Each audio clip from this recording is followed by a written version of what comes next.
देखो ध्यान से, यहाँ पे एक बात ये मेंशन कर लेना कि जैसे जब कर ही रहे हो तो यहाँ पे नोट्स में ये चीज डाल लेना, वैसे समझदार इंसान हो सब, डाल लोगे कि यहाँ पे बेंडिंग हो रही है, क्यों बेंडिंग, हाँ, of corpuscles due to the force of attraction, force of attraction की वजह से ये कार्पस्क्यूल्स क्या हो रहे हैं, बेंड हो जा रहे हैं। तो ये बात आप क्या करना, नोट में अपने मेंशन कर देना। फटाफट नोट कर फिर आगे चलें भाई।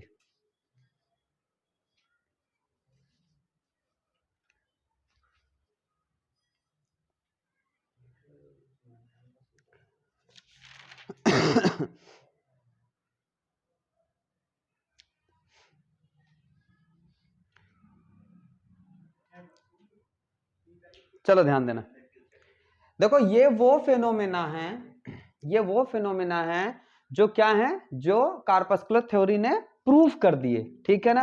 अब प्रूफ कर दिए, कैसे प्रूफ कर दिए, जबरदस्ती प्रूफ हुए हैं ये सब जबरदस्ती के प्रूफ हैं। ये तुम भी जानते हो कि इतना फोर्स ऑफ अट्रैक्शन नहीं हो जाएगा कि लाइट के पार्टिकल। और यार एक बात बताओ, ठीक है, पता है इन्होंने कैसे प्रूफ किया, इन्होंने एक बोलते हैं ना एनॉर्मस कंडीशन या enormous pair, Newton law of gravitation है ना, न्यूटन लॉ ऑफ ग्रेविटेशन है, universal law of gravitation. Universal law of gravitation क्या बोलता है कि every particle in the universe are attract to each other. तो उस फेनोमेना से इन्होंने बता दिया कि भैया ये पार्टिकल अट्रैक्ट कर रहा है। मेरी बात समझ में आ रही? पर भाई साहब वो तब के लिए था जब मास हो। तुम एक जगह बता रहे हो कि मासलेस है, इसमें मास वास नहीं है, और मास नहीं है तो F=g m1m2/r² लगाया कैसे तुमने भाई, बता? समझ रहे? बस इन्होंने बोल दिया यार ऐसा पार्टिकल, जैसे वो फोटोन वाले केस में नहीं हुआ था कि इसकी वेलोसिटी को मेजर नहीं कर सकते, हाँ मेजर कर सकते हैं जब वो रेस्ट पोजीशन पे, पहले तो और रेस्ट पे मास 0 है भाई। तो पहली बात तो तुम उसको रोको, और रोकने के बाद तब उसका मास कंसीडर करो। फोटोन को कौन रोक पाया आज तक? चलो अब देखो, कुछ ऐसे फिनोमेना भी हैं जिनको ये एक्सप्लेन नहीं कर पाए, ठीक है ना। अब ब्लंडर मिस्टेक, इनकी ब्लंडर मिस्टेक क्या थी, डेंसर में ही बोले कि तेज चले, चूंकि इन्होंने पार्टिकल से कोरिलेट कर दिया, ठीक है ना। अब ध्यान देना, some phenomena are not explained by corpuscular theory. कुछ फिनोमेना ऐसे हैं जो कार्पस्कुलर थ्योरी से एक्सप्लेन नहीं हो पाए। उनमें से कौन कौन से फिनोमेना हैं, जैसे कि इंटरफेरेंस ऑफ लाइट, ठीक है, लाइट की इंटरफेरेंस, लाइट का रिफ्लेक्शन प्रूफ कर दिया, लाइट का रिफ्रैक्शन प्रूफ कर दिया, लाइट का रेक्टिलिनियर मोशन प्रूफ कर दिया। क्या नहीं प्रूफ कर पाए, इंटरफेरेंस ऑफ लाइट।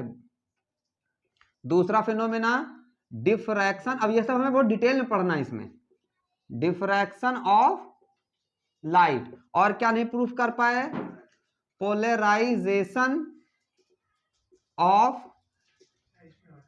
लाइट। इन बातों को नहीं प्रूफ कर पाए। क्यों नहीं प्रूफ कर पाए, उसका कारण सबसे बड़ा है कि ये फिनोमेना केवल वेव ही शो कर सकते हैं, ठीक है। बिकॉज, कारण क्या है, बिकॉज दीज फिनोमेना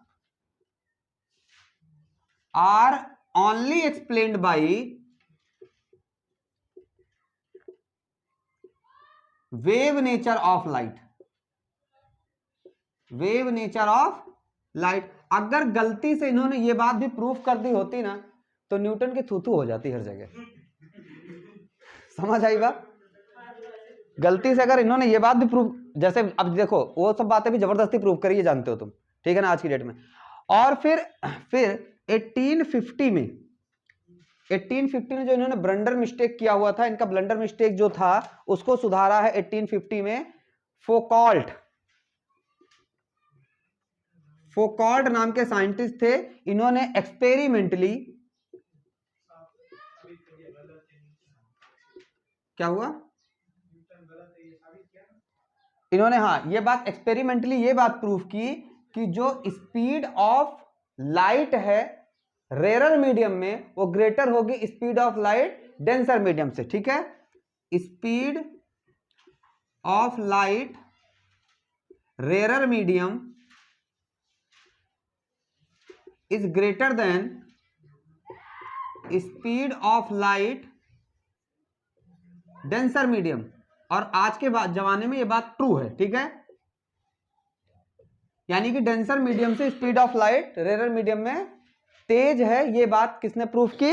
फोकाल्ट ने अपने एक्सपेरिमेंट में ये बात प्रूफ कर दी। तो यानी कहने का मतलब एक एक पॉइंट धीरे धीरे न्यूटन के गलत साबित होने लग गए। बात समझ में आई? फिर उसी टाइम पे इन द सेम एरा क्या होता है? मतलब वही टाइम, ठीक है ना, जिस जमाने में जी रहे हैं उसी जमाने में, सेम टाइम, ठीक है ना।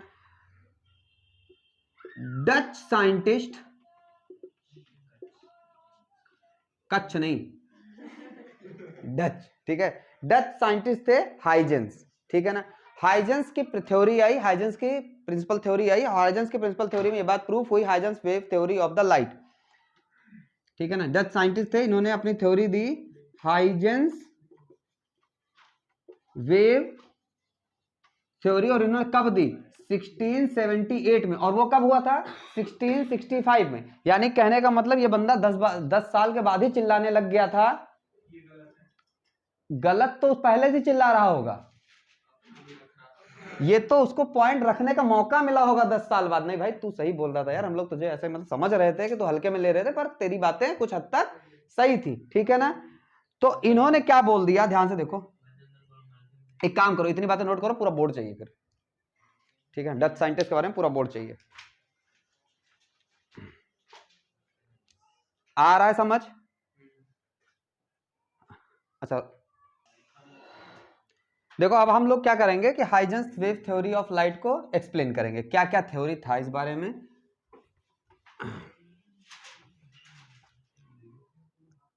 अब ये डच साइंटिस्ट हैं कि कच्छ साइंटिस्ट हैं, ये सब पूछा नहीं जाता है, ठीक है ना। मेन मुद्दे पे आओ। तो Huygens wave theory of light, ठीक है ना। Huygens wave theory of light कब प्रपोज हुई थी? 1678 में, ठीक है ना। यानी कि सिर्फ 10 सालों बाद ये थ्योरी प्रपोज हो गई। इसका मतलब कहीं ना कहीं बंदा पहले से चिल्ला रहा था, ठीक है ना। इन्होंने अपनी थ्योरी में बात क्या कही? इन्होंने अपनी थ्योरी में पहली बात की कि light is a mechanical wave. Light क्या है? मैकेनिकल वेव है। अब ये बात तो तुम्हें भी पता पड़ गई होगी कि light is not a mechanical wave, light is A electromagnetic wave. हालांकि ये थ्योरी बहुत जस्टिफाई ये भी नहीं है, लेकिन कहीं ना कहीं वो जो एकदम फ्रॉड केस चल रहा था वो उससे अच्छी थ्योरी है, ठीक है। तो light is a mechanical wave. अच्छा, लाइट मैकेनिकल वेव है, बहुत बढ़िया। अब मैकेनिकल वेव की खास बात तुम जानते हो कि it required medium to travel. Propagate होने के लिए इसको मीडियम चाहिए, बिना मीडियम के ये लाइट ट्रेवल नहीं करेगी। तो it required medium to travel. और बात अगर वेव की हो रही है तो आप प्रोपेगेट वर्ड यूज करो तो ज्यादा बेटर होगा, ठीक है ना। इसको मीडियम चाहिए। क्लियर है यहां तक की बातें? अब बात यह है कि लाइट कहां से आती है? सन से अर्थ तक, ठीक है ना। तो बीच में तो कोई मीडियम है ही नहीं। तो इनसे भाई वहां पे बेवकूफ तो बैठे हुए नहीं थे सब। उन्होंने ये क्वेश्चन पूछा होगा ना कि भाई ठीक है, मैंने मान लिया कि मैकेनिकल वेव है, तो मैकेनिकल वेव को क्या चाहिए? मीडियम चाहिए। अब मीडियम अगर मैकेनिकल वेव को चाहिए तो मीडियम सन से अर्थ के बीच में जो स्पेस आता है, स्पेस में मीडियम है नहीं, वहां तो वैक्यूम है, तो वहां कैसे आई? तो इन्होंने उसके लिए कहानी बनाई। कहानी ये बनाई कि ये रहे हमारे सूरज दादा, ये हमारा सन है और ये हमारी पृथ्वी। तो ये बीच में यहां से यहां तक लाइट कैसे पहुंची? ये बात कहीं ना कहीं क्वेश्चन मार्क थी। तो इन्होंने बोला कि इसके बीच में मीडियम है, और इस मीडियम को इन्होंने बोला ईथर। ये बात एनसीईआरटी ने लिखी है। इसको क्या बोला? ईथर। और एक बात और, ईथर, अब पूछा ये कौन सा नया मीडियम आ गया? ये ईथर वो वाला नहीं है, केमिस्ट्री वाला, ठीक है ना। ठीक है, तो ये उन्होंने बोला ईथर, ईथर बोला कि एक ऐसा मीडियम है जो हर जगह है, बोला ईथर एक ऐसा मीडियम है जो हर जगह। अब यार कुछ तो बताना था वरना इन्हीं का काम गड़बड़ हो जाता। इन्होंने बोला कि ether is a medium which is spread everywhere, जो कि हर जगह पे है, ठीक है ना। अब हर जगह पे है और खास बात, अब ऐसा कोई तो मानेगा नहीं। इन्होंने अच्छा कुछ साइंटिस्ट ऐसे थे उस टाइम पे जो ईथर को, मतलब उनकी थ्योरी ईथर बोल के ट्रू हो रही थी, तो इसलिए इन्होंने उसको अपोज नहीं किया। बहुत से ऐसे, जैसे समझे नहीं तुम। अब जैसे फॉर एग्जांपल मैं किसी स्कूल में पढ़ाता हूं, किसी पर्टिकुलर स्कूल में, अब मैं कुछ बात बोलूं, अब उस बात की सपोर्ट भले दुनिया को लग रही है ये यार बात तो गलत है, लेकिन उस गलत बात से उनकी भी दाल गल रही है, तो बोलेंगे नहीं सही है। समझ रहे हो मेरी बात? कि अगर पर्टिकुलर जैसा तुमने बोला कि मतलब कुछ भी बोला, ऐसा बोल दिया कि एक काम करो यार, तुम्हारे पापा ने बोला यार ये स्कूल नहीं जाता है, ठीक है ना, तो अब चूंकि तुम भी नहीं जाते हो तो तुम क्या बोलोगे, यार ये कहता है स्कूल में पढ़ाई लिखाई नहीं होती इसलिए नहीं जाता है। तो तुम चूंकि अपनी दाल गलानी है तुमको साथ में, तुम बोलोगे हाँ हाँ पढ़ाई लिखाई नहीं होती। तो चूंकि इन्होंने बोला कि ईथर एक मीडियम है और वो हर जगह पे स्प्रेड है, तो चूंकि दूसरे साइंटिस्टों की दाल भी इसी से गल जा रही थी, इसलिए उन्होंने बोला हाँ हाँ है ऐसा मीडियम होता है। और बोला ये जो ईथर है ना, ये एक वेरी डाइल्यूट, बहुत ही डाइल्यूट है, और क्या है, हाईली इलास्टिक मीडियम है, ठीक है ना। It is very dilute and highly elastic medium, ये बहुत डाइल्यूट है और वेरी हाईली इलास्टिक है। समझ आई बात? और उसकी वजह से सन से यहां तक अर्थ तक हमारी वेव आ जा रही हैं, ठीक है ना। इतनी बातें समझ में आई। अच्छा आप ध्यान से सुनना, एक बात समझना, V बराबर हम लोग जानते हैं, पढ़ चुके हो तुम क्लास 11th में ये बात, ठीक है ना। क्लास 11th में जब प्रॉपर्टीज ऑफ बल्क मैटर पढ़ रहे थे तो उसमें V बराबर E बाई रो आया था। E क्या है, मॉडुलस ऑफ इलास्टिसिटी, और रो क्या था, डेंसिटी। अब चूंकि देखो इन्होंने ये बोला कि ये क्या है, मॉडुलस ऑफ इलास्टिसिटी, ये बहुत ज्यादा, वेरी हाई इलास्टिक, तो ये क्या हो गया, ये बहुत ज्यादा, मतलब न्यूमिनेटर बहुत ज्यादा, और वेरी डाइल्यूट यानी डेंसिटी बहुत कम, तो ये चीज बहुत कम। अब ये बहुत ज्यादा और ये बहुत कम, तो V फाइनली क्या आ जाएगा, तो V फाइनली बहुत ज्यादा आ जाएगा। अब ये जो थ्योरी बताई इन्होंने, ये लाइन जो लिखी, ये लाइन किस बात के लिए लिखी, उन्होंने इस बात के लिए लिखी कि यहाँ पे स्पीड ऑफ लाइट बहुत ज्यादा चाहिए। तो इन्होंने बोला भैया देखो उसकी डेंसिटी बहुत कम है, जो मीडियम है उसकी डेंसिटी बहुत कम है और उसकी मॉडुलस ऑफ इलास्टिसिटी बहुत ज्यादा है, इसलिए उसकी स्पीड बहुत ज्यादा है। ये फॉर्मूला तो याद है ना, सीधे सीधे यूज होता था, इस पे न्यूमेरिकल भी है एनसीईआरटी में एक दो, क्लियर है ना, नहीं याद है, चलो कोई बात नहीं। अब तुम्हारी मम्मी नहीं देखती वीडियो, टेंशन मत लो, ठीक है, तो बोल भी दोगे कि नहीं आता तो तुम्हारी मम्मी देखती नहीं है वीडियो। अब सुनो ध्यान से, इस थ्योरी की कुछ खास बातें,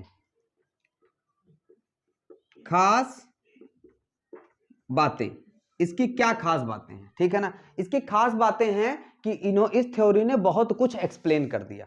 इसने रिफ्लेक्शन एक्सप्लेन कर दिया, इसने रिफ्रैक्शन एक्सप्लेन कर दिया, इसने डिफ्रैक्शन, इसने इंटरफेरेंस, इसने पोलराइजेशन एक्सप्लेन नहीं कर पाए। पोलराइजेशन इसलिए नहीं एक्सप्लेन कर पाए क्योंकि पोलराइजेशन वाली जो प्रॉपर्टी है वो इलेक्ट्रोमैग्नेटिक वेव वाली ही जो वेव होती हैं वही शो कर सकती हैं, और इनके अकॉर्डिंग लाइट क्या है, एक मैकेनिकल वेव है, इसलिए पोलराइजेशन को छोड़ के लगभग लाइट के सारे फिनोमेना इससे एक्सप्लेन हो गए, ठीक है ना। तो इन्होंने क्या बोला, ऐसे बोलो कि हाइजेंस प्रिंसिपल या Huygens theory can explain,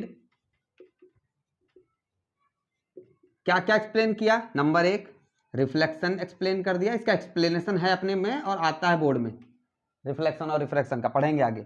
number दो इन्होंने रिफ्रैक्शन कर दिया। नंबर तीन इन्होंने इंटरफेरेंस ऑफ लाइट, सब लाइट के लिए है,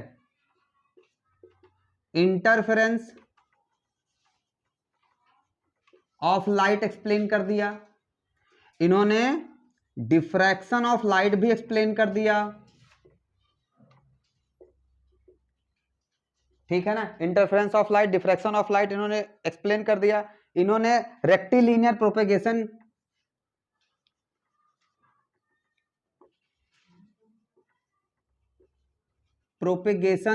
यानी सीधे चलती है लाइट, ये भी बात एक्सप्लेन कर दी। छठा, ये क्या नहीं एक्सप्लेन कर पाए, तो ये पोलराइजेशन ऑफ लाइट एक्सप्लेन नहीं कर पाए, पोलराइजेशन ऑफ लाइट को एक्सप्लेन, ठीक है, इसको एक्सप्लेन नहीं कर पाए, इसको एक्सप्लेन नहीं कर पाए। कारण क्या है कि पोलराइजेशन ऑफ लाइट कौन शो करता है, इलेक्ट्रोमैग्नेटिक वेव शो करती है, पर according to him the light is a mechanical wave. तो यहां लिख लेना, ये शो क्यों नहीं कर पाए, because polarization of light can explained by electromagnetic wave, but according to him light is a mechanical wave. इनके अकॉर्डिंग लाइट क्या थी, एक मैकेनिकल वेव थी, इसलिए इन्होंने ये बातें तो प्रूफ कर दी पर पोलराइजेशन ऑफ लाइट को प्रूफ नहीं कर पाए। ये बात समझ में आई। अब इस बातों को नोट करो, फिर आगे चलें और पढ़ते हैं वेव फ्रंट्स।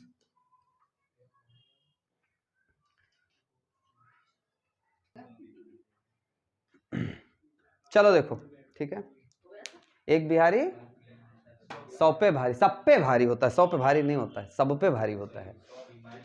100 बीमारी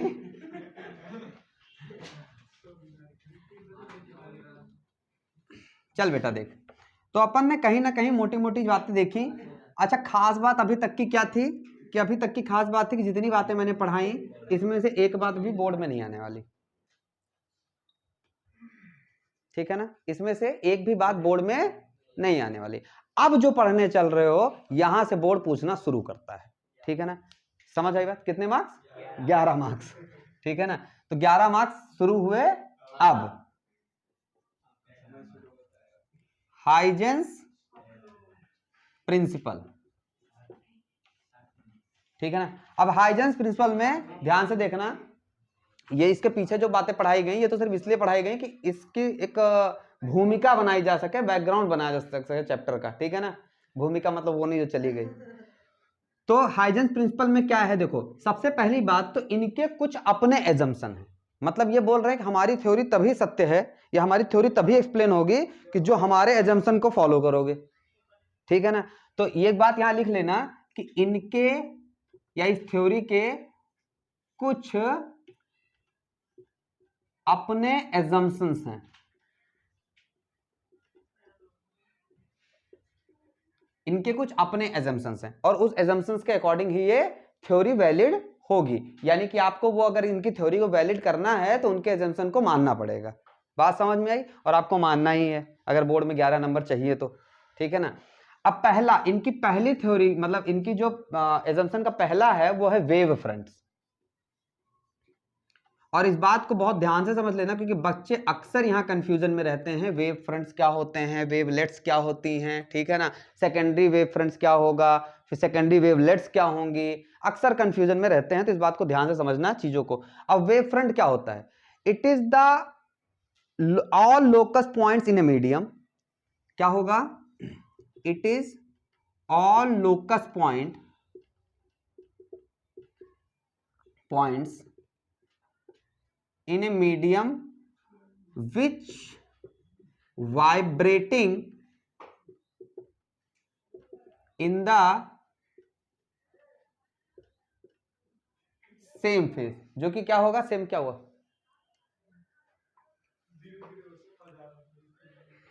which vibrating in the same phase।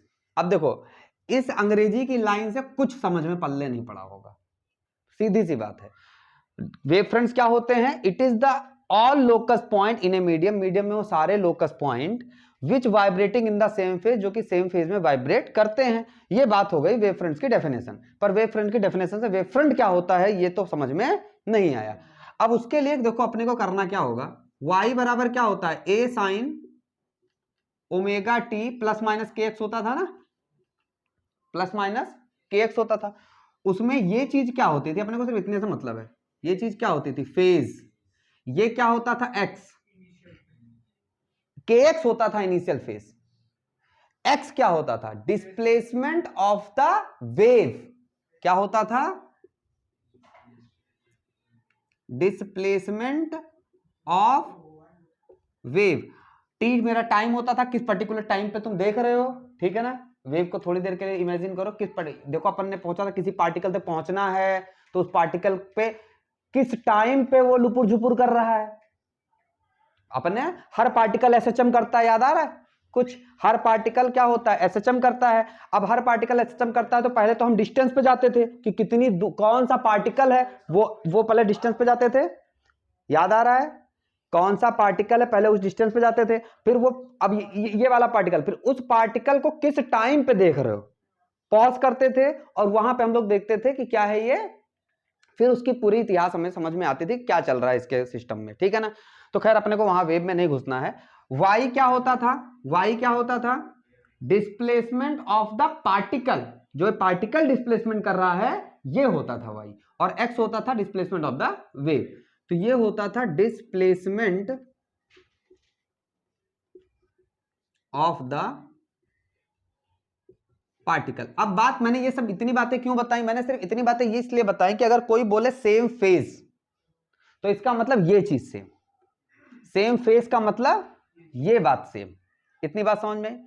अब मान लो, इस बात को समझो वेव फ्रंट क्या है, मान लो यहां पे मेरा कोई सोर्स ऑफ लाइट है, पॉइंट सोर्स ऑफ लाइट, क्या है, पॉइंट सोर्स ऑफ लाइट है। तो इनके हर तरफ का मतलब 3D में, 3D में चारों तरफ इनके क्या निकल रहे होंगे, लाइट्स की वेव निकल रही होंगी, चारों तरफ क्या निकल रहा होगा, लाइट्स की वेव निकल रही होंगी।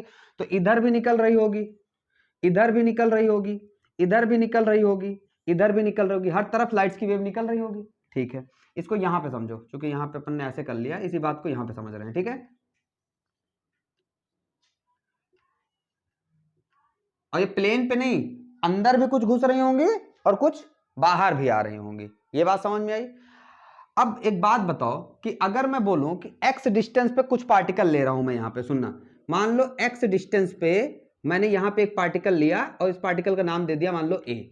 फिर मैंने क्या किया, x डिस्टेंस पे दूसरा पार्टिकल लिया, इस पार्टिकल को नाम दे दिया b।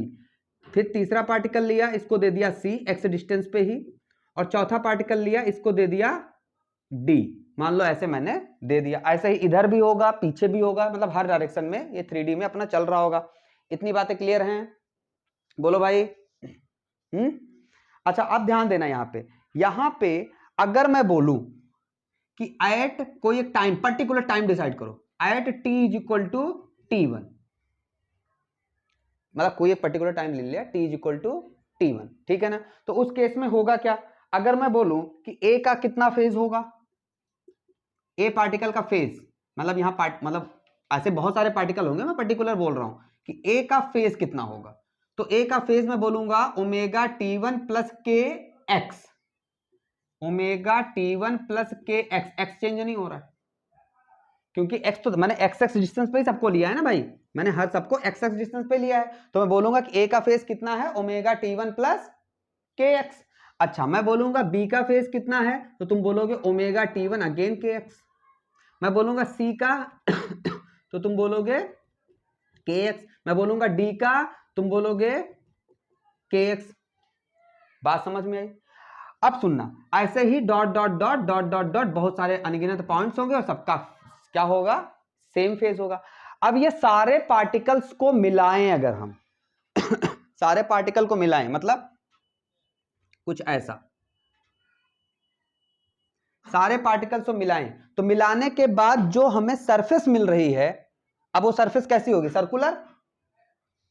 श्रेया, अगर मैं सारे पॉइंट्स को मिलाऊं तो वो सरफेस कैसी होगी, सर्कुलर नहीं, स्फेरिकल होगी। वो ऐसे होगी ना, इधर भी तो हो रहा होगा, पीछे भी तो जा रहे होंगे एक्स एक्स डिस्टेंस पे। तो सारे पॉइंट्स को अगर मैं मिलाऊं तो मिलाने के बाद जो स्फेरिकल सरफेस मिल रही है, that spherical surface is wave front, उसको वेव फ्रंट बोल रहा है। देखो ये सब सेम फेज में होंगे ना, सेम फेज में।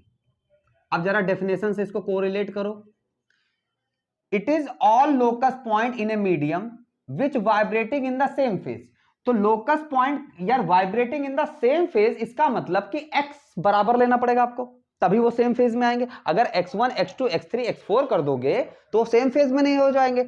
और एक पर्टिकुलर टाइम तुमने सबके लिए ले लिया, तो इसका मतलब कि अच्छा जरूरी नहीं है कि यही, इसके अंदर भी, इसके बाहर भी। समझ आई बात?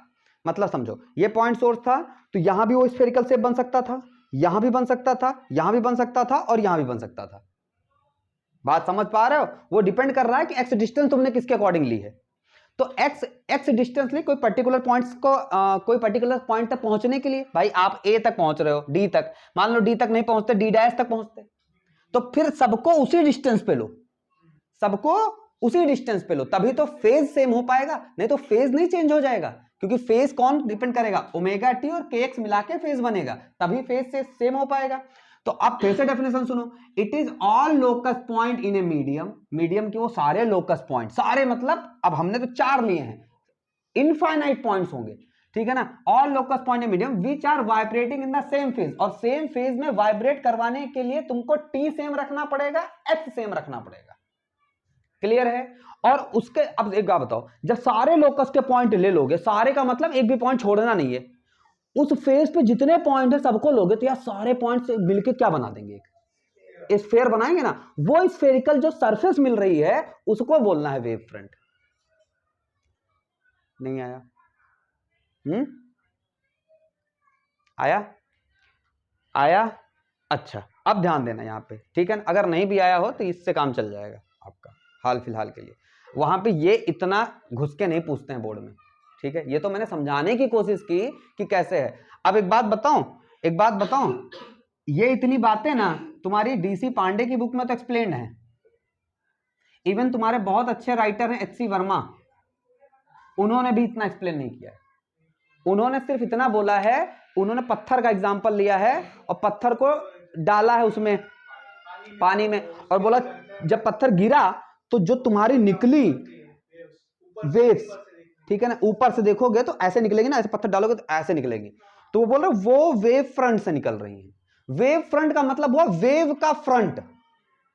नहीं समझे? ये वेव जा रही, तो हमारा जो समझो पीछे वेव है, इसके जुड़ी हुई है वेव, और मैं चल रहा हूं आगे, तो मैं हो गया वेव फ्रंट। अब वेव फ्रंट कहां हो सकता है? सुनो, जब मैं यहां पहुंचा हूं तो उस टाइम पे ये सारे लोकस के पॉइंट, जब वो यहां पहुंचा यहां के लोकस के पॉइंट्स समझ रहे हो? जिस पर्टिकुलर टाइम पे देख रहे हो, तो किसी पर्टिकुलर टाइम पे देखोगे तो पर्टिकुलर डिस्टेंस होगी, और पर्टिकुलर डिस्टेंस होगी तो वो क्या होंगे? सेम फेज में होंगे। तो सेम फेज में जब सेम फेज वाले सारे पॉइंट्स लोगे तो ऑब्वियसली वो क्या बन जाएगा? एक स्फेयर का शेप बन जाएगा। हालांकि सिलिंड्रिकल भी बनेगा, भी सब कुछ बनेगा। ये बात समझ में आई? क्लियर हुआ? तो इसको बोलते हैं क्या हम लोग? वेव फ्रंट्स बोलते हैं। अच्छा अब सुनो, इसी बात को यहां पे देखो, ये मान लो मेरा पॉइंट सोर्स है,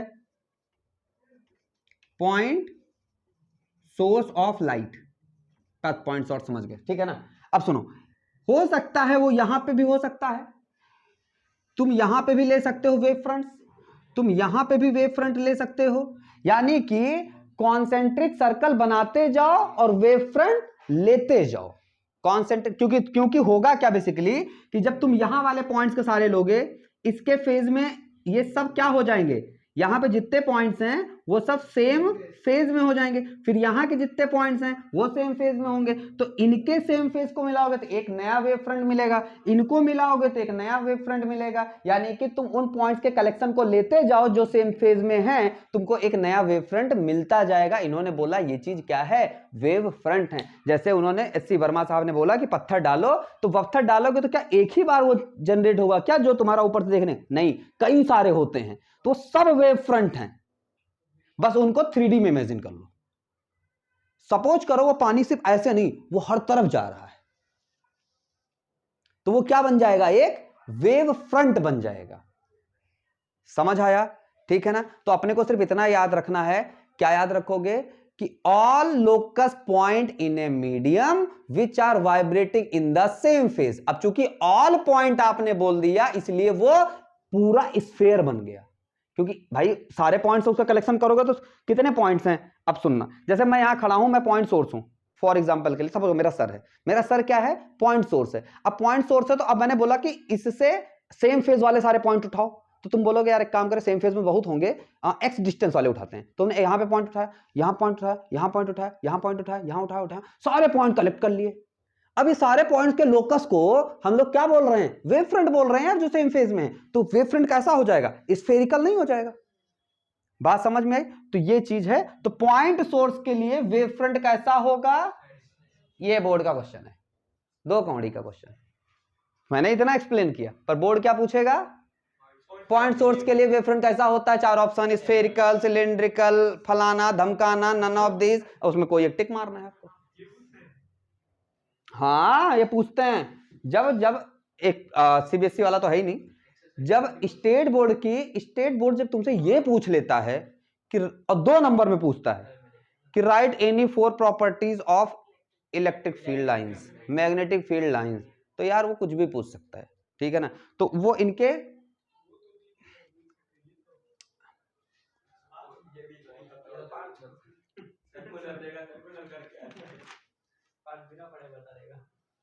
चलो इतनी बातें नोट करो फटाफट, फिर आगे चले बेटा।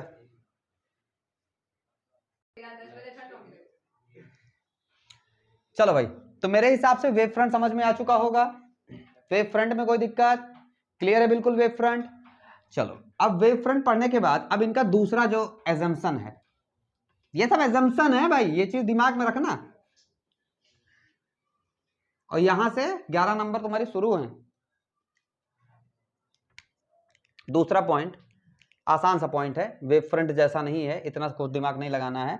दूसरा पॉइंट है कि the propagation of the wave, the direction of the propagation of wave is always perpendicular to the wave front, ठीक है ना।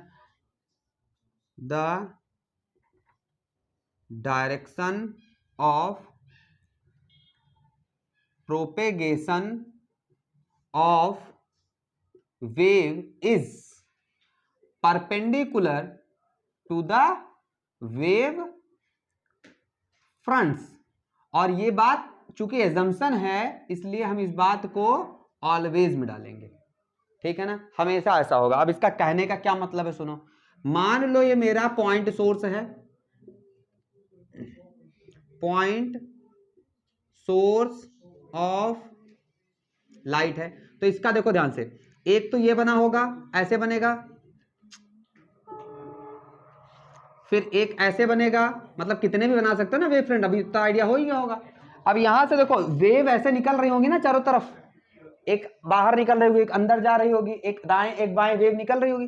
तो वेव जो यहां से निकलेगी ना, चलो ये वेव निकली, ये वेव निकली, एक्चुअली वेव ना बताना, सीधे स्ट्रेट लाइन बनाना, रे, क्या निकालना, रे, क्योंकि किसके बारे में पढ़ रहे हैं, लाइट। तो ये ऐसे ऐसे रे निकलेगी, इसको यहां समझो, ये एक, ये दो बना लेते हैं वेव फ्रंट। तो यहां से ऐसे हर डायरेक्शन में क्या होंगी, रेज निकलेंगी।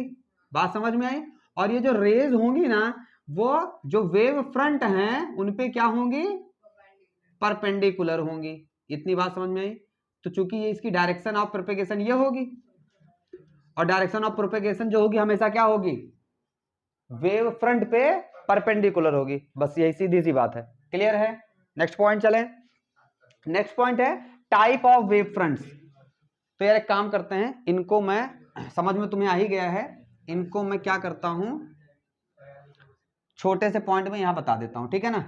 यहां पे चलो, ये पॉइंट सोर्स था, ये वेव फ्रंट्स हैं, ये मेरी direction of propagation of wave है, और ये वेव क्या होगी, हमेशा वेव फ्रंट पे परपेंडिकुलर होगी। ये बात क्लियर हुई। अच्छा, तीसरा पॉइंट आता है आपका टाइप्स ऑफ वेव फ्रंट। यहां से क्वेश्चन 1 नंबर का निकलना लगभग तय है, ठीक है ना। अब बिल्कुल वो नहीं है कि लिख लो मेरी बात, लेकिन हाँ लगभग तय है। टाइप्स ऑफ वेव फ्रंट्स, ठीक है ना। तो देखो टाइप्स ऑफ वेव फ्रंट्स कहीं ना कहीं सोर्स ऑफ लाइट जो है हमारी, सोर्स ऑफ लाइट पे डिपेंड करती है। जैसे एक तो तुम जान ही गए हो कि अगर पॉइंट सोर्स ऑफ लाइट है तो उसका वेव फ्रंट कैसा होगा, स्फेरिकल होगा, ठीक है ना। तो पहला इसका ए पार्ट मान लो, पहला अगर पॉइंट सोर्स ऑफ लाइट है, पॉइंट से सोर्स ऑफ लाइट है, तो इसका वेव फ्रंट कैसा होगा, इसका वेव फ्रंट स्फेरिकल होगा, नो डाउट, ठीक है ना। ये हो गया पॉइंट सोर्स ऑफ लाइट और ये हो गया वेव फ्रंट, ये हो गया एस मान लो सोर्स ऑफ लाइट, ठीक है ना। और जो भी निकलेगा वो इन पे सब पे क्या होगा, परपेंडिकुलर होगा। दूसरा अगर आपके पास लीनियर सोर्स ऑफ लाइट है तो सिलेंड्रिकल बनेगा ऑब्वियसली, ठीक है ना। तो सुनो, अगर आपके पास ये लीनियर सोर्स ऑफ लाइट है यानी कि ट्यूबलाइट, ठीक है ना, लीनियर सोर्स ऑफ लाइट में कौन आएगा, ट्यूबलाइट। पॉइंट सोर्स में कौन आएगा, बल्ब। अब बल्ब को पॉइंट सोर्स नहीं बोल सकते, एलईडी बोलो, बहुत तेज ग्लो करे, ठीक है ना। तो अब सुनना, इसका वेव फ्रंट देखो, इसके चारों तरफ ऐसे वेव्स निकल रही होंगी, मानते हो ना मेरी बात। अच्छा,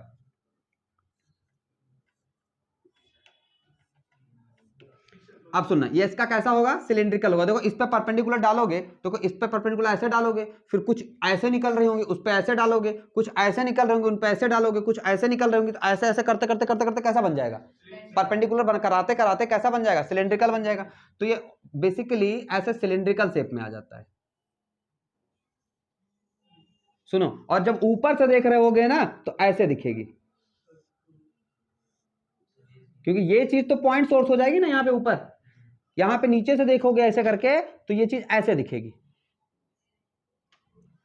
क्योंकि यहां पे ये चीज क्या हो जाएगी, पॉइंट सोर्स के तरीके काम करने लगेगी। ये बात समझ में आ रही है। तो ऊपर से और नीचे से कुछ ऐसी वेव्स दिखेंगी, क्योंकि अपने को तो परपेंडिकुलर चाहिए, और सिलेंड्रिकल वेव फ्रंट होगी। और ये सिलेंड्रिकल वेव फ्रंट जो हैं, जैसे कि स्फेरिकल वेव फ्रंट थी, मैंने बोला कॉन्सेंट्रिक सर्कल बना, सॉरी स्फेयर बनाते जाओ, आपको वेव फ्रंट्स मिलती जाएंगी। सिमिलरली यहां पे कॉन्सेंट्रिक सिलेंडर बनाते जाओ और बहुत सारी वेव फ्रंट्स हो सकती हैं, ठीक है ना। जैसे एक सिलेंडर मान लो तुमने छोटा बनाया, एक सिलेंडर इससे बड़ा बना दो, एक सिलेंडर उससे बड़ा बना दो, बात समझ रहे हो। और ये सब क्या होंगे, ये सब हमारे क्या हो जाएंगे, वेव फ्रंट हो जाएंगे। क्लियर, समझ में आई बातें। लीनियर का ऐसा होगा और उसका ऐसा होगा। अब बात करते हैं अगर सोर्स एट इंफिनिटी हो, तीसरा इसका,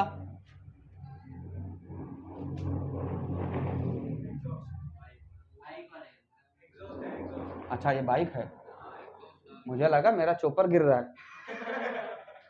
सीरियसली बोलो, मेरा पाकिस्तान बगल में ही है, क्या ही पता।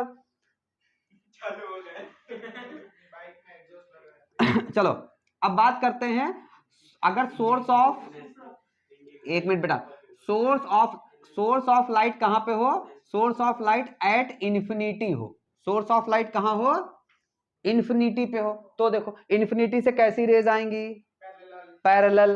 तो देखो इंफिनिटी से ये रेज आएंगी ऐसे, ऐसे, ऐसे और ऐसे। तो भैया यार इंफिनिटी से पैरेलल आ रही है और हमको पता है इनका वेव फ्रंट बनाना है। वेव फ्रंट हमेशा उस पे कैसी होंगी, परपेंडिकुलर। तो यहाँ पे एक प्लेन बनेगा, ऐसे ले जाके प्लेन खड़ा कर दो, परपेंडिकुलर प्लेन खड़ा कर दो, और जैसे इसमें भी यहाँ खड़ा करो, यहाँ यहाँ यहाँ यहाँ यहाँ कहीं कहीं खड़ा कर दो, तो क्या बनती जाएंगी, ठीक है। जैसे जैसे याद हो इक्विपोटेंशियल सरफेस पढ़ते थे, याद आया कुछ वैसा वैसा, पर पोटेंशियल से यहाँ लेना देना नहीं है। तो कुछ ऐसे बनेंगे ना भाई, 3D फिगर बनता नहीं मुझसे तो देख लेना, ठीक है ना,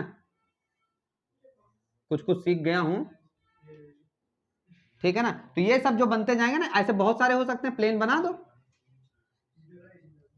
ऐसे प्लेन बना दो, समझ आई बात। तो ये कैसा होगा, इसको बोलते हैं प्लेन वेव फ्रंट। सुनो कितने तरीके के वेव फ्रंट पढ़ लिए तुमने, spherical wave front, cylindrical wave front, plane wave front. इसको बोलेंगे cylindrical wave front, cylindrical wave front. ये सब क्या है मेरी, प्लेन वेव फ्रंट। इतनी बातें समझ में, क्या हुआ भाई, ठीक है ना। बोलो भाई क्लियर है यहां तक, बोल भाई यहां तक की बातें क्लियर हैं, नोट करो फिर आगे चले।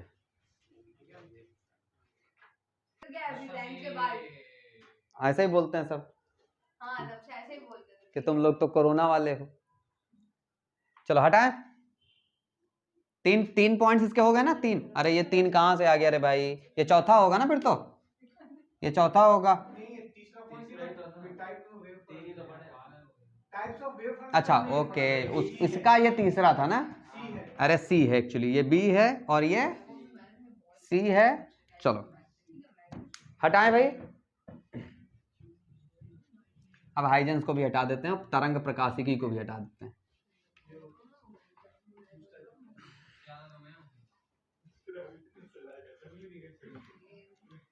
चलो ध्यान से देखना, ये अगला पॉइंट काफी अच्छा पॉइंट है, फोर्थ पॉइंट इसका। फोर्थ पॉइंट हाइजेंस प्रिंसिपल का क्या है, ध्यान से सुनना, अंग्रेजी पहले समझ नहीं आएगी। Every points of wave front acts as a source of secondary disturbance which emits their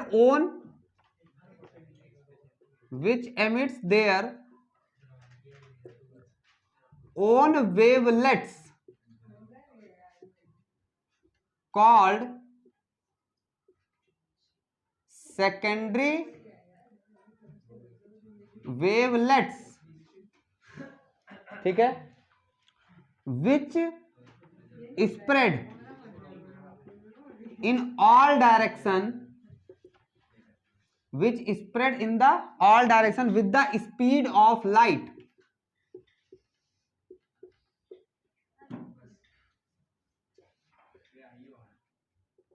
चलो भाई अब सुनना क्या बोल रहा है। अब इसको, इस लाइन को डिकोड करते हैं, ठीक है ना। पहले इस लाइन को मैंने बोला क्या, every point of the wave fronts acts as a source of secondary disturbance which emit their own wavelets called secondary wavelets which spread in all direction with the speed of light. इतनी बात समझ में आ गई। अब सुनो बोला क्या गया, सपोज करो ये पॉइंट सोर्स था, यहां देखो, सपोज कर बेटा पॉइंट सोर्स है, ये क्या हो गया, वेव फ्रंट, ये क्या हो गया, वेव फ्रंट। क्या हो गया तुम्हें इधर सदमे में, कहा अरे नजरों वजरों से कोई नहीं गिलता, ठीक है ना। हर कोई मतलब टॉपर की बात ही नहीं है यार। यहाँ पे बात ये होती है, सुनो, यहाँ पे बात ये होती है, देखो लिटरली बताऊं, मैं आपको सीरियसली बताऊं, आप अपना 100% डालो, 100%, फिर फेल भी हो जाओ तो कोई दिक्कत नहीं,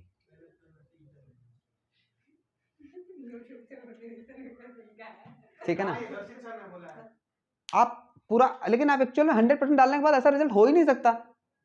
आप अपना ऑब्वियसली यार, ऐसा नहीं होता है, हर एक का 100% भी अलग हर एक का 100% अलग हो सकता है, पर 100% डालने के बाद एक बोलता है ना, करत करत अभ्यास ते जन्मति हो तो सुजान रसरी आवत जात ते सिल पर पड़त निशान। अब रस्सी की क्या औकात थी, पर उसने सिल को क्या किया, घिस डाला, समझ आएगा। चलो ध्यान से सुनो, every points on the wave fronts के जितने भी पॉइंट्स हैं, मान लो मैं कुछ ही लिमिटेड ही ले रहा हूं, पर वेव फ्रंट्स पे जितने भी पॉइंट्स हैं, all points of the wave fronts act as a disturbance, secondary disturbance. वो कैसे एक्ट करेंगे, सेकेंडरी डिस्टर्बेंस की तरह, जो खुद की वेव फ्रंट बनाएंगे, पर उनको वेव फ्रंट नहीं, उनको वेवलेट्स बोलेंगे। बात समझ में, वेव फ्रंट तो ये हुआ, समझे। मैंने सुनो, फिर से सुनो, वेव फ्रंट के हर पॉइंट डिस्टरबेंस जनरेट करेंगे, उस डिस्टरबेंस की वजह से क्या बनेगा, वेवलेट्स बनेंगे, उस डिस्टरबेंस की वजह से क्या बनेगा, वेवलेट। यानी ऐसे बोलो, every point of the wave fronts acts as a source of secondary wave front, पर बेसिकली उसको वेव फ्रंट ना बोल करके हम बोलते हैं वेवलेट्स। जैसे ये हर पॉइंट, सब पहले यहां समझ लो फिर क्लियर हो जाएगा। ये मान लो था, ये था, ये सारे पॉइंट्स हैं, ये सारे पॉइंट्स क्या हो गए, every points of the wave front हो गया। अब it acts as a source of secondary disturbance which emit their own wavelets. तो यानी कि यहां से ये खुद की एक वेव फ्रंट जैसा से बनाने लगेंगे। बात समझ रहे हो? ऐसे यहां पे ये खुद की ऐसे से बनाने लगेंगे, और ये किस स्पीड से बना रहे होंगे? Speed of light. समझ आई बात? ये मतलब इसके हर हर हर जितने भी वेव फ्रंट बनेंगे, हर वेव फ्रंट के हर पॉइंट्स एक्ट कर रहे होंगे source of the secondary wavelets, यानी secondary disturbance. Secondary disturbance is what called wavelets. और वेवलेट्स कैसे स्प्रेड हो रहे होंगे? किस स्पीड से स्प्रेड हो रहे होंगे?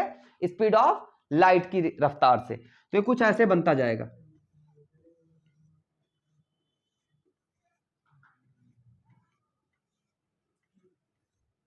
ये जो डिस्टरबेंस ट्रैवल हो रहा है वो तो वेव फ्रंट से आगे आगे डिस्टरबेंस ट्रैवल ले जा रहा है ना। इसके बाद फिर से वेव फ्रंट बनेगा, केवल एक ही वेव फ्रंट थोड़ी है, ये तो एक की बात की गई।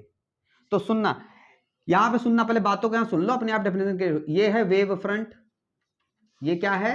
Wave front. इतनी बात समझ में आई? ये पॉइंट क्या है? Secondary disturbance. सेकेंडरी डिस्टरबेंस का सोर्स जैसा ये काम करेगा। किसकी तरीके काम करेगा? Source of the secondary wave, secondary disturbance. और ये जो सेकेंडरी डिस्टरबेंस है, इस सेकेंडरी डिस्टरबेंस की वजह से इसकी खुद की वेव फ्रंट बनेगी। पर उसके खुद की वेव फ्रंट को फिर हम लोग वेव फ्रंट नहीं बोलेंगे, वरना इस वेव फ्रंट में और इसमें कोई डिफरेंस नहीं रह जाएगा। हम इसको बोलेंगे सेकेंडरी वेवलेट्स। क्या बोलेंगे? Secondary wavelets. ये हो जाएगी, ये चीज क्या है तुम्हारी? ये है सेकेंडरी वेवलेट्स। इतनी बातें क्लियर? यहां तक की बातें ओके? बोलो भाई, सबको समझ में आया? ये क्लियर हुआ? ठीक है ना? अब ध्यान देना, यहां पे अगला पॉइंट जो कि पांचवा, ये इंपॉर्टेंट पॉइंट था। अगला पॉइंट ये भी इंपॉर्टेंट पॉइंट है। अब इंपॉर्टेंट पॉइंट ये है कि ये था तुम्हारा वेव फ्रंट। अब इसके बाद जो न्यू वेव फ्रंट बनेगा, अगला वेव फ्रंट बनेगा, उसकी पोजीशन कहां होगी? ठीक है ना? उसकी पोजीशन क्या होगी? तो उसकी पोजीशन ऐसी होगी कि जो कॉमन टेंजेंट होगा सबका, जो कॉमन टेंजेंट होगा वो बनेगा क्या? New wave front. चलो समझा रहा हूं, रुक जाओ एक मिनट। अब सुनो, सुनना ध्यान से। ये मेरा पॉइंट सोर्स था, ये मेरा पॉइंट सोर्स है, ये वेव फ्रंट बना। अब हमको न्यू वेव फ्रंट चाहिए। क्या चाहिए हमको? न्यू वेव फ्रंट चाहिए।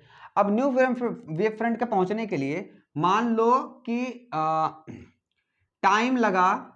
कितनी देर बाद भाई न्यू वेव फ्रंट तो हर बार बनती जाएगी, पर कितनी देर बाद आप न्यू वेव फ्रंट चाहते हो? समझ आई बात? तो मान लो टाइम लगा टाउ, और स्पीड है वो वेव की मान लो v। वेव फ्रंट की स्पीड थोड़ी देर के लिए मान लो v है। तो डिस्टेंस कितनी कवर करेगा वो इस टाइम में? तो डिस्टेंस कवर करेगा टाउ या v into tau, v into tau. ठीक है ना? तो ये बोल रहे हैं कि यहां से हर जगह पे एक आर्क लगा दो। कितने कितने का? कितनी दूर का? v टाउ डिस्टेंस का। मतलब अपना राउंडर उठाओ और राउंडर में v टाउ मेजर कर लो। मेजर कर लिया जितने टाइम के बाद चाहिए। यहां रखो, एक आर्क लगाओ, यहां एक आर्क लगाओ, यहां से एक आर्क, यहां, मतलब सब पे ऐसे परपेंडिकुलर आर्क ड्रॉ कर दो। ठीक है ना? तो मैंने क्या किया, परपेंडिकुलर आर्क यहां ड्रॉ कर दिया, मान लो यहां ड्रॉ कर लिया, यहां ड्रॉ कर लिया, यहां ड्रॉ कर लिया, यहां ड्रॉ कर लिया, यहां ड्रॉ कर लिया। ठीक है ना? अब ये आर्क बन गया। अब इस सारे आर्क का एक कॉमन टेंजेंट बना दो। भाई इसका टेंजेंट ये होगा, फिर ये टेंजेंट आएगा, इसका टेंजेंट होगा। वैसे बीच में भी तो होंगे ना यार, ऐसा थोड़ी है। अब ऐसे सारे टेंजेंट, कॉमन टेंजेंट सबका बना दो।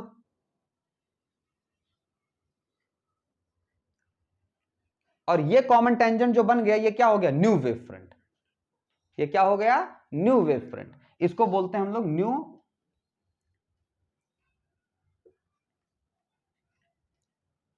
Wave front. और ये डिस्टेंस सब जगह कितनी होगी? ये डिस्टेंस सब जगह होगी v टाउ।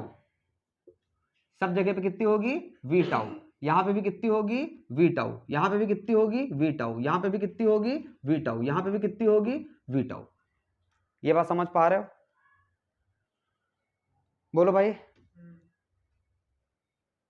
तो उधर से होगी ना? ठीक है, ना सेंटर से तो देखो इसको ऐसे बोलेंगे हम लोग, द कॉमन टेंजेंट को आप समझ में आएगा तुमको, the common tangents of all secondary wavelets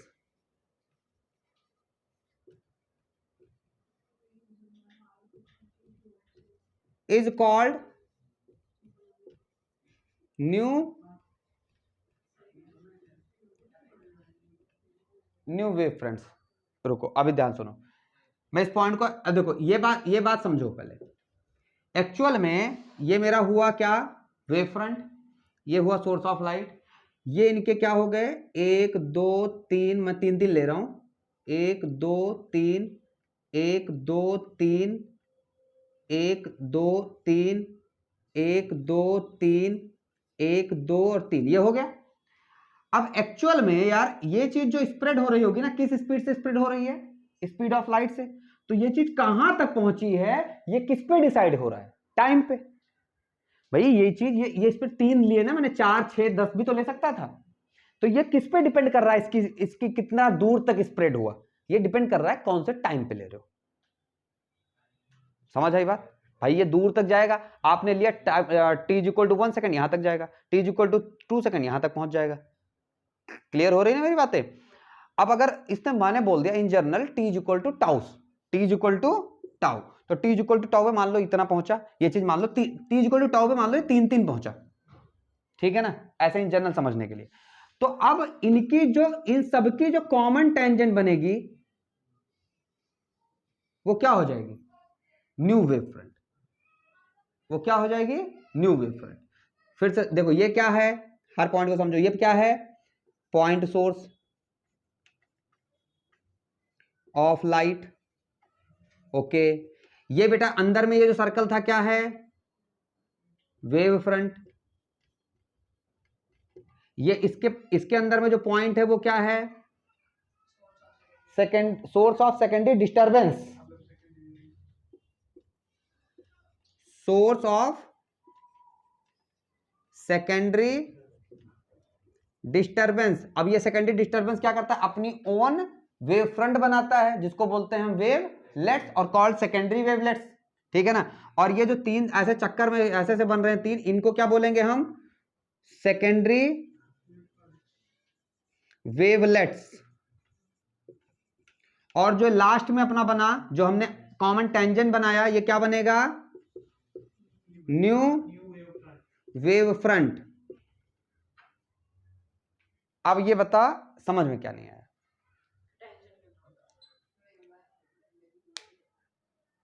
मेरे को बताओ क्या नहीं समझ आ रहा है। अरे बोल भाई क्या नहीं समझ आया, अरे ऐसे बता दो, उसमें ऐसा क्या है, बोलो क्या नहीं समझ आया बेटा, बोलो। आ रहा है, देखो यहां पे ये चीज बोली गई। अब यही चीज देखो, यही चीज मैं यहां से आर्क वाली बात ये बोल दूं कि एक आर्क ड्रॉ करो, तो भाई अब कितनी आर्क ड्रॉ करोगे, जितनी देर वो वेव फ्रंट पहुंच गई होगी टाउ टाइम में, तो हम यहां रखोगे, परपेंडिकुलर से मारते हुए चले जाओ, और मारने के बाद उन्हीं का कॉमन टेंजेंट मैंने ड्रॉ कर दिया।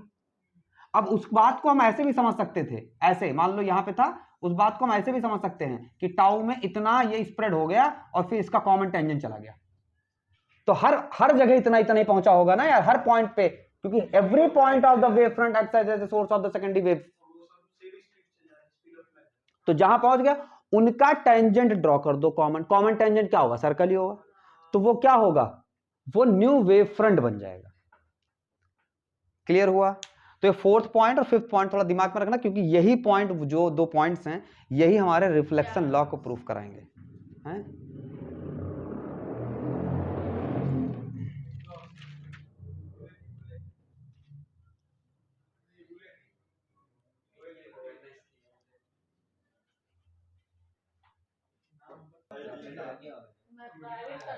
तो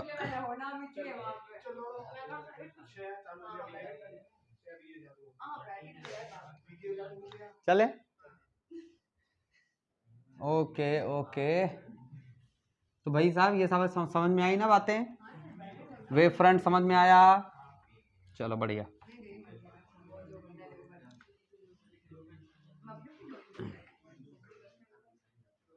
यार हिंदी के नामों में कितना वो भार है, मतलब क्या बोलते हैं उसको, वजन, मतलब वेव ऑप्टिक्स, ठीक है ना।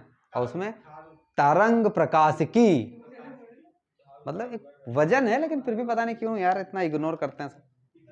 चलो क्वेश्चन देखो, आओ बोर्ड के क्वेश्चन तुम्हें कैसे पूछे जाएंगे लगभग लगभग ध्यान दो। Question, draw the wave front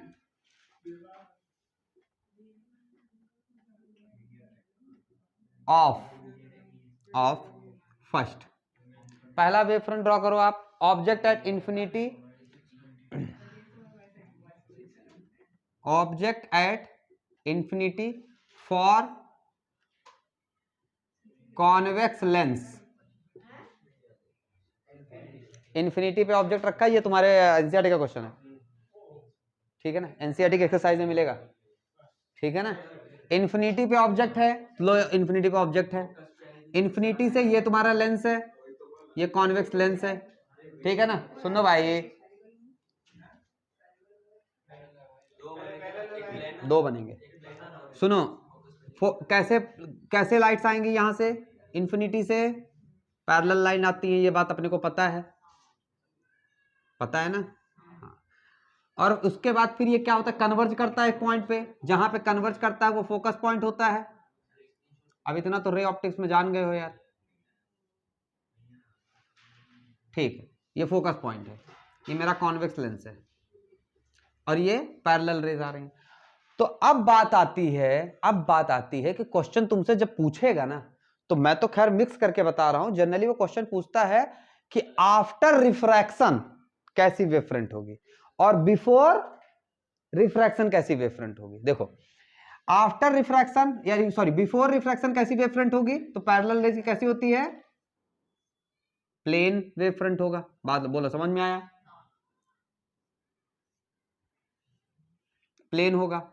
और आफ्टर रिफ्रैक्शन कैसी वेव फ्रंट होगी, तो स्फेरिकल होगी। देखो ध्यान से, ये एक्चुअल में इसको ऐसे समझो ना, इसको ऐसे समझो, इस पे परपेंडिकुलर ड्रॉ करते हुए जाओ, तो परपेंडिकुलर ड्रॉ करते जाओ कैसे हो जाएगी, स्फेरिकल नहीं हो जाएगी भाई। इस पे कैसी वेव फ्रंट बनेगी, स्फेरिकल बनेगी। या ऐसे समझ लो इसका कि जो लाइट होती है it obey the reversibility law, तो समझ करो कि ऐसे आई होगी, तो मान लो ऐसे जा रही है, तो जा रही है तो कैसे होगी, इस पे आप परपेंडिकुलर ड्रॉ करते हुए जाओगे ना, तो वेव फ्रंट कैसी बनेगी, स्फेरिकल ऐसी। बात समझ में आई, क्लियर है। तो अब है कि बिफोर रिफ्रैक्शन प्लेन और आफ्टर रिफ्रैक्शन स्फेरिकल, ठीक है ना। तो स्फेरिकल वेव फ्रंट बनेगी। अब जनरली जो बोर्ड्स में क्वेश्चन आते हैं वो कई बार तो बना के देते हैं कि सिर्फ वो डायग्राम दे देंगे, वेव फ्रंट बना के दिखा दो। समझ आई बात। कई बार बोलेंगे कि इंफिनिटी से रे आ रही है और उसके बाद कन्वर्ज हो रही है, तो आफ्टर रिफ्रैक्शन कैसी वेव फ्रंट बनेगी, ऐसा बना देंगे। समझ आ रही, तो कर पाओगे ना अभी तो और ये कैसी वेव फ्रंट है, प्लेन वेव फ्रंट्स हैं, ठीक है ना। ये कब, बिफोर रिफ्रैक्शन। अच्छा ये कब होगा, आफ्टर रिफ्रैक्शन। ये बात समझ में आई, बोल भाई। अच्छा अब सुनो, second object at infinity for concave lens अगर ले लूं मैं, ऑब्जेक्ट एट इंफिनिटी फॉर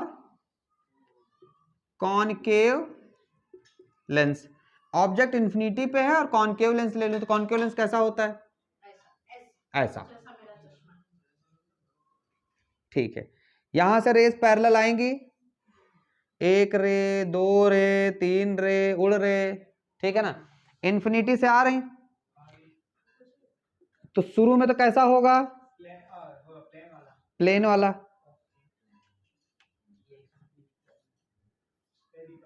ये क्या है, इसके एक्सपेरिमेंट करते हो तुम लोग, किए वेव फ्रंट्स का एक्सपेरिमेंट, करना है, अच्छा। अब सुनो ध्यान से देखना, यहां के बाद ये क्या करता है, डाइवर्ज, तो ऐसे रेज ऐसी भाग जाएंगी, रेज ऐसी भाग जाएंगी ना यार। एक और लेके आओ, और एक और लेके आते हैं और इसको इधर भगा देते हैं, ठीक है ना। अब सुनो, यहां पे कैसा बनेगा, यहाँ पे भी स्फेरिकल बनेगा। समझो यार, ये कहीं पॉइंट पे ऐसे मर्ज हो रहे होंगे ना, ये इधर, तो इसको समझ लो पॉइंट सोर्स से निकल रही है, तो वेव फ्रंट कैसी बनेगी? बात समझ में आ रही है? तो before planar, after refraction spherical, ठीक है ना। तो ये प्लेनर और ये स्फेरिकल, ठीक है। इतनी बातें समझ में आई? बोल भाई।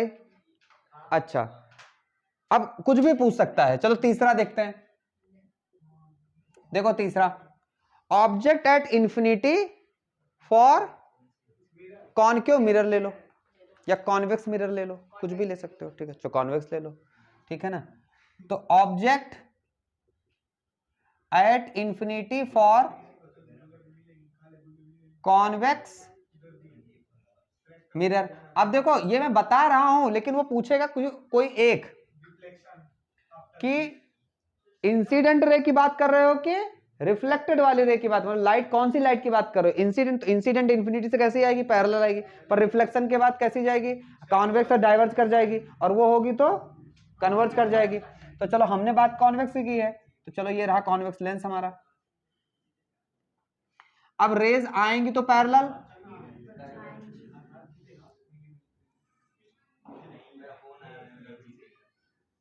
ऐसे, ठीक है ना। तो अब इसमें अगर आपको वेव फ्रंट चाहिए तो कैसा बनेगा? प्लेन वेव फ्रंट बनेगा। तो शुरू में तो बनेगा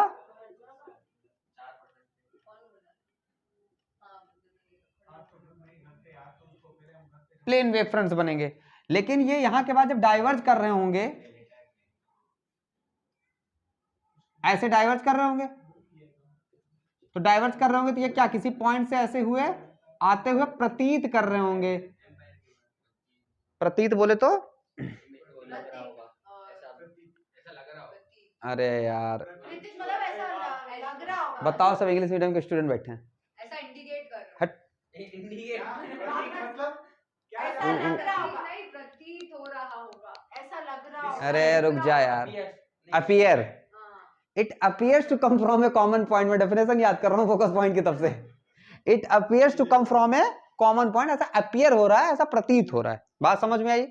तो भाई अब ये बताओ, इसका ये कॉमन पॉइंट, इसको यहां से देखो तो कैसा वेव फ्रंट बनेगा? इसके लिए स्फेरिकल। तो अब डिपेंड करता है कि आपसे किस रे की बात की जा रही है, ठीक है ना। हाँ, तो इंसिडेंट रे की अगर बात करी जाएगी तो प्लेन, और अगर रिफ्लेक्टेड रे की बात की जाएगी तो स्फेरिकल वेव फ्रंट बनेगा।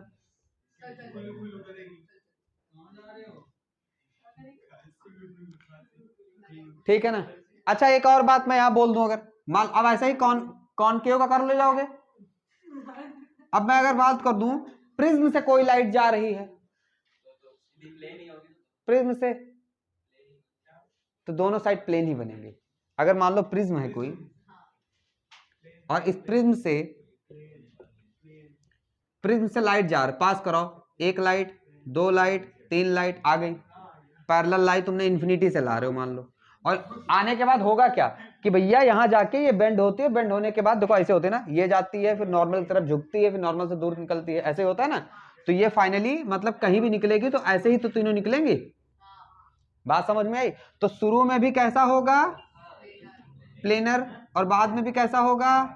प्लेनर। तो इसमें यानी कि बाद में भी प्लेनर, शुरू में प्लेनर, उसके बीच में घुस जाओ तो भी प्लेनर। बस क्या बेंडिंग हो रही है ना, लाइट की केवल बेंडिंग, और एक की बेंडिंग होगी तो दूसरे कलर की भी तो हो रही होगी, हर लाइट की बेंडिंग हो रही होगी, तो रहेंगे वो पैरेलल के पैरेलल ही। तो वेव फ्रंट दोनों साइड कैसे बनेंगे? Plane wave front.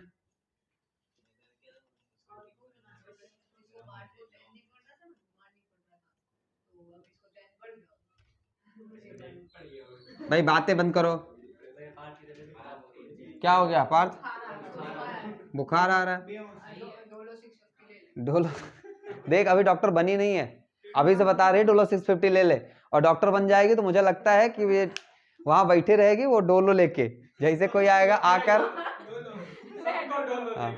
मुंह में रखने का, बाहर सिस्टर है पानी मांग लेने का, लाओ 200 रुपये फीस दो।